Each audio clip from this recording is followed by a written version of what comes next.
Kita nyo, grabe, ganda na oh. Lahat ng ating mga islat na bakante ay mayroon na po silang mga abigan, no? Yan, may mga ilaw na to guys na...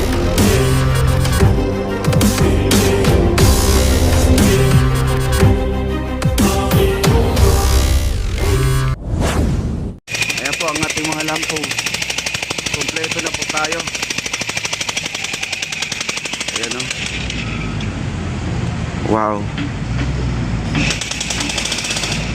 Lahat ng ating mga islat na bakante ay mayroon na po silang mga abang, mga kaibigan, ano? Nakaabang na mga poste natin. Bali isasalpak na lang po to guys, no? Isasalpak na lang to. Kompleto na. Oo, kompleto na. Doon na lang po sa ano, sa post office. Tingnan natin mamaya. Ayun, nagwawalis na sila guys, oh, dahil ito ay hudyat ng pipinturahan na po ang ating Piatti. Ayun, oh, nagwawalis po sila, oh. Grabe, napakabilis talaga to guys. Ang ganda na. Tapos ang ating panambak, okay na. Kompleto na ang ating panambak. Sisimentuhin na lang po ito guys, oh. Oh, kita nyo. Grabe, ganda na, oh.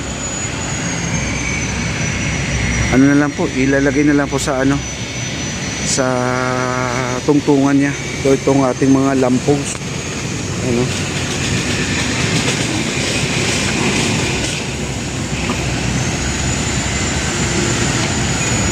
Wow.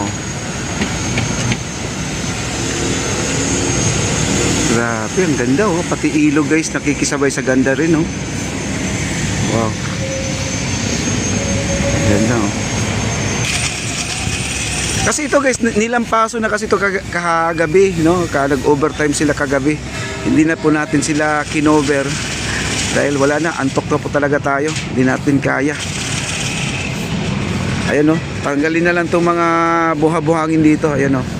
Makakapal ang buhangin. Linis na lang talaga ang kulang. Wawalisin na, walisan na lang ng konti ito. Ayan. Wala na po tayong ibang intindihin. Yung pailaw na lang po, yung pailaw na lang ang kulang natin.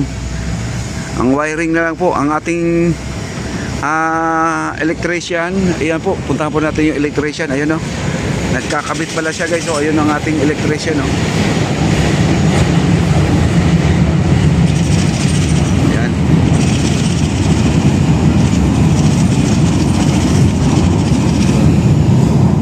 Ayan, kinukumpuni niya yung wire, no? Ayan.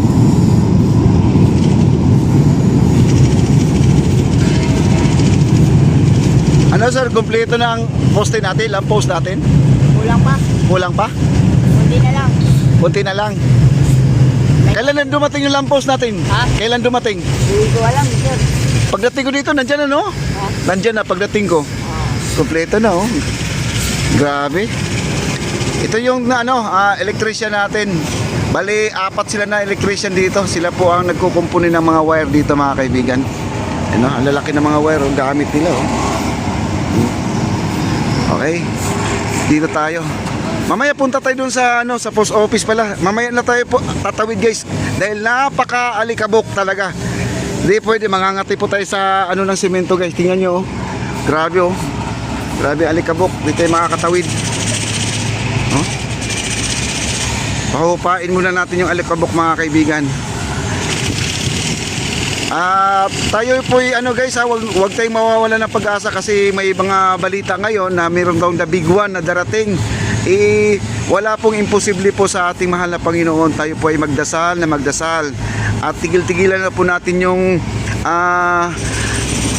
kaguluhan sa bawat Pilipino, mga kaibigan. Pilipino kapwa Pilipino, tayo lang po ay sana po ay magkakasundo na po, no? Yun po ang gusto natin. Ay problema lang ay parang mahirap sa tingin nyo, pero wala pong imposible sa Panginoon kung tayo ay pagkakaisa, kung tayo ay pag-iisahin, no?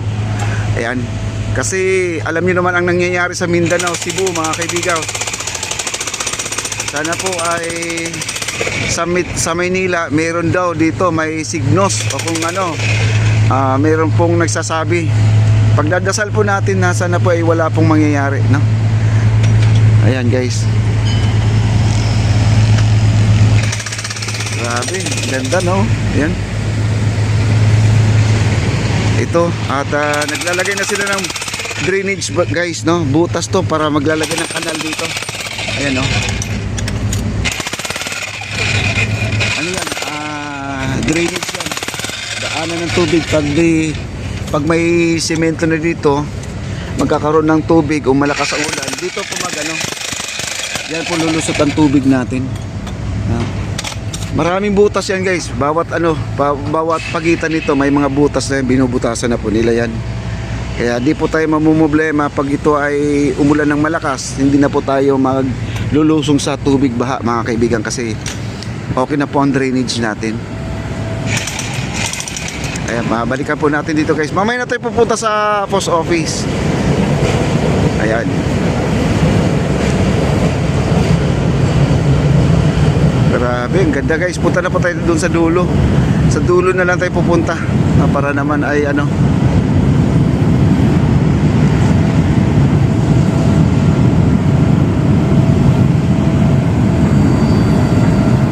Wow. Kinaalat na po nila yung mga bato guys. Ayan o. Kinaalat na po nila o. Loton area natin. Tuloy po tayo. Yun ang pahara natin guys, mga trabahador ng pahara. Ayun na po sila po ay nagpipintura ngayon. Ayan. Okay, tuloy po tayo. Medyo umiiwas lang tayo guys, baka matuluan tayo ng pintura eh. Wow. Ang ganda na oh. Ang laki ng tinambak nila guys oh.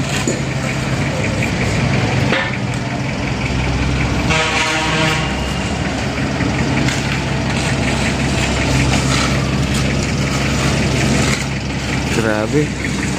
Tapos itong ating forklift ay kinukuha na po nila yung mga bakal dito sa ilalim. Napakaraming bakal dito guys. Ayan o. Hinahakot na po nila.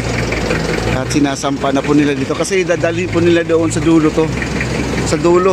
Kasi doon na po sa dulo sila next project. DepEd to Ayala na po sila mga kaibigan. Inumpisahan na po nila nagbako doon, naglalagay sila ng baluster. Ayan. Ito, wala na oh. Niwi-welding na nila oh. Ayan. Naka-welding niya sa ilalim. Ayan, naka-welding sa ilalim yan. Kaya wala po tayong nakikitang tornilyo dito sa labas mga kaibigan. Yun ang maganda. Safe na hindi po manakaw po, no? Hindi manakaw yung mga tornilyo, mga bolt dito kasi welding po sa ilalim to, niwi-welding. Nakita nyo naman doon sa loob. Ayan o, niwi-welding niya o. Ayan o. Ganyan po sila magtrabaho. Safety para di magulat na po tayo, bigla natumba yung poste guys. Yung pala, wala na palang tornilyo. Pero ito walang tornilyo, kundi naka-welding siya mga kaibigan, no? Yan. May mga ilaw na to guys, nakukonect na lahat ng mga ilaw natin, no? Wow, grabe, ang ganda talaga.